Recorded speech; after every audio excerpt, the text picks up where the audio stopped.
Now this is more like it. This is a very fun racing game from Ghost Games where you don't have to feel inclined to spend real-world money to unlock all the cool cars. It's Need for Speed Heat, or the cynical among us could call it Grind for Speed Heat, because you have to do a lot of grinding. That's basically what has happened here. We've taken a few steps backwards into the way that racing games used to dole out all the goodies. You have to earn them. You got to race and race and race, and you got to race from race to race some more to unlock all the stuff that you're going to want. Hey, you with Anna right now? It's an open world game that's sort of set in a Miami-like setting, definitely a Florida-like setting, because you actually race around like a rocket pad. You see a giant rocket like with the USA flag on it. There's a shopping mall, there's an old battered raceway, there's decrepit areas, there's shiny glossy downtown areas, there's little canals that you have to jump over. The environments in Need for Speed Heat are pretty cool, but what they've done here with this open world is they've given you a daytime environment. Remember when they made that Need for Speed game, Ghost Games, and it was all at night? That was weird. Well, you've got a daytime environment and you've got a nighttime environment, and there's some weather effects. There is some lighting changes and stuff, but it doesn't really have like a day-night cycle. The weather effects will come in and stuff, but you have to opt in on whether you want to be racing around in daylight or at nighttime. And nighttime looks better.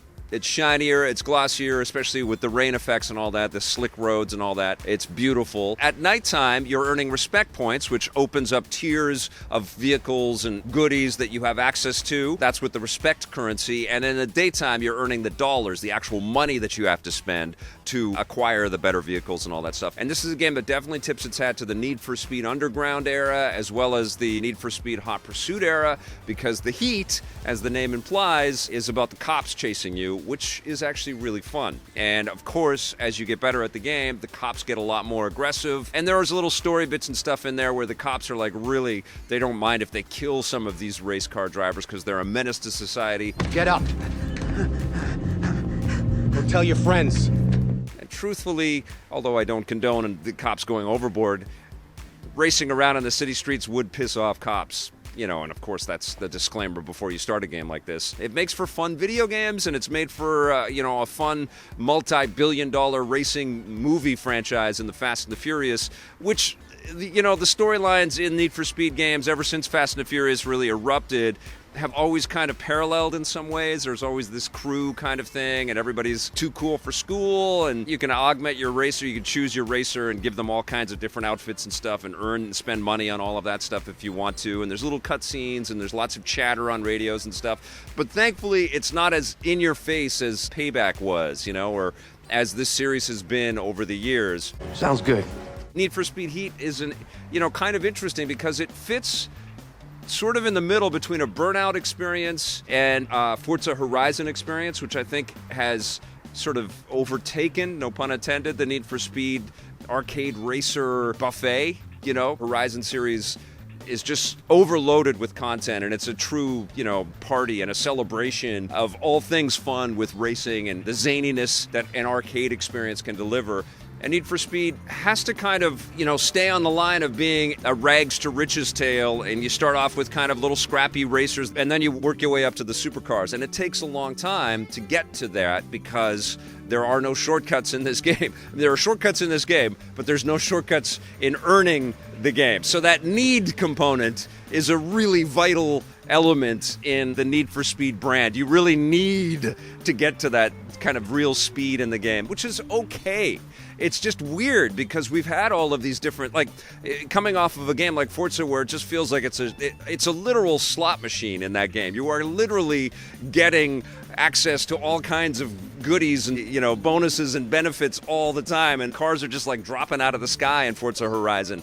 In this one, the game does dole out lots and lots of rewards if you stick with it. Now, the challenge is, of course, is that the racing genre has gotten increasingly more competitive. It's very easy to point at the history of racing games and say, I like that experience better, and I like that experience better. And I don't think that this game comes anywhere close to the quality or the satisfaction of playing something like Forza Horizon 4 or 3. I'm certainly always remembering the beauty and the simplicity and the addictiveness of Burnout when I play Need for Speed these days. So I feel like Need for Speed in general is in a kind of a weird place. It's almost like it needs to legitimately redefine itself. You can also look at the Grand Theft Auto games, which have been sort of running in parallel with Need for Speed, with these open world racing experiences tied with this massive story. And I have to tell you something. I was playing Need for Speed Heat with my 5-year-old nephew, and he says, "Can you get out of the car? I want you to walk around and get out of the car and look around. Can we go to his house?"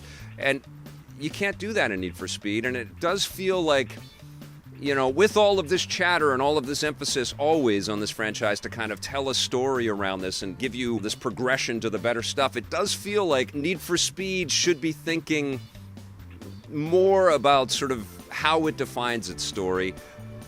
Or, another idea that I thought is maybe do something like what Call of Duty does and celebrate a lot of the past successes with, access to maps and access to environments that we're familiar with, maybe borrow from some of the Burnout history. It would be fun to kind of augment this game with, oh, look at that. You can tie Palm City that we're racing around in right into Paradise City, and you can race around all of Burnout's levels. That would be cool. It's easy to think of how you can tack on other things to make this more interesting than it is. But it's not to say that this isn't a fun game, because it is. And it really is a nice marriage of when Need for Speed was at its best. Unfortunately, it's been eclipsed.